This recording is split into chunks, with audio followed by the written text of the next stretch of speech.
নবীর আদর্শ ছিল নবী করিম সাল্লাল্লাহু আলাইহি ওয়াসাল্লাম স্ত্রীদেরকে ভালোবাসতেন, কটু কথা বলতেন না। মাঝে মধ্যে রাগ করলেও, স্ত্রীরা রাগ করলেও নবী তাদেরকে কটু কথা বলতেন না। নবী তাদেরকে ভালোবাসতেন। এক প্লেটে খানা খাইতেন স্ত্রীদেরকে নিয়ে, স্ত্রীকে নিয়ে এক প্লেটে খানা খাইতেন। কয়টা ফ্যামিলি আছে এরকম যে স্বামী স্ত্রী এক প্লেটে খাবার খায়? আরে এটা কি? যদি মা শুনতে পারে স্বামী স্ত্রী এক প্লেটে খানা খাইছে, বলবে বউয়ের গোলাম হয়ে গেছে। কথা ঠিক না বেঠিক?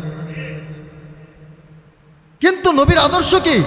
মা আয়েশা সিদ্দিকা রাদিয়াল্লাহু তাআলা আনহা বলেন, আমি যখন কোনো গোস্ত খাইতাম, আমি হাড্ডি চাবানোর পরে আমার নবী সেই হাড্ডি নিত এবং সেই জায়গায় মুখ দিয়ে তিনি চাবাইতেন সেই হাড্ডিকে, যেই জায়গায় আমি আয়েশা মুখ দিতাম। সুবহানাল্লাহ। এই আদর্শকে যদি আমাদের ফ্যামিলিগতভাবে আমরা ধরতাম, স্বামী স্ত্রীর মধ্যে মনোমালিন্য তো থাকতো না। একদিন সাহাবায়ে কেরামদেরকে নিয়ে আল্লাহ নবী সাল্লাল্লাহু আলাইহি ওয়াসাল্লাম দাওয়াত খাওয়াইতেছেন বাড়িতে। হঠাৎ করে মা আয়েশা সিদ্দিকা রাদিয়াল্লাহু তাআলা আনহা রাগ করে হাতে প্লেট ছুঁড়ে, বাটি ছুঁড়ে এইভাবে মেরে বাটি ফেটে গেছে। আমরা হইলে বাড়িতে মেহমান আসতে পরে যদি বাড়িতে বিবি এরকম আচরণ করে, সাথে সাথে তো লাঠি নিয়ে ইচ্ছা মতো পিটাইতাম। আরো গালিগালাজ তো অশ্লীল, এমনিতেই তো গালিগালাজ করে। তো নবী করিম সাল্লাল্লাহু আলাইহি ওয়াসাল্লাম সাথে সাথে বললেন যে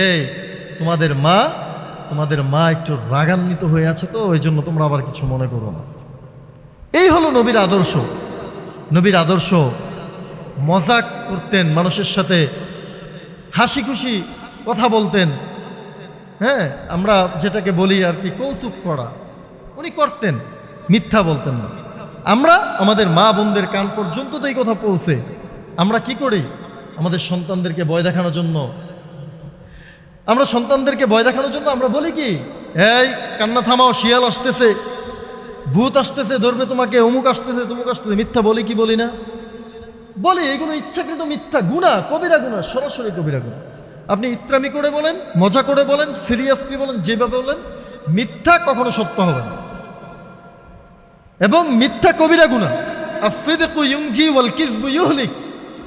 আপনার এই মিথ্যা আপনার সন্তানকে মিথ্যাবাদী বানাবে। নবী করিম সাল্লাল্লাহু আলাইহি ওয়াসাল্লাম মজা করতেন, মিথ্যা বলতেন না। এক বৃদ্ধা নবীকে বলতেছে, ইয়া রাসূলুল্লাহ, আমি কি জান্নাতে যাব? নবী বলতেছেন, না, কোনো বৃদ্ধ তো জান্নাতে যাবে না। কোনো বৃদ্ধে কি করবে না? জান্নাতে যাবে না। তখন সেই বৃদ্ধটা কান্না শুরু করে দিছে, হায় রে, বৃদ্ধ হয়ে গেলাম, জান্নাত পাবো না। আল্লাহ নবী সাল্লাল্লাহু আলাইহি ওয়াসাল্লাম দেখে হাসতেছেন।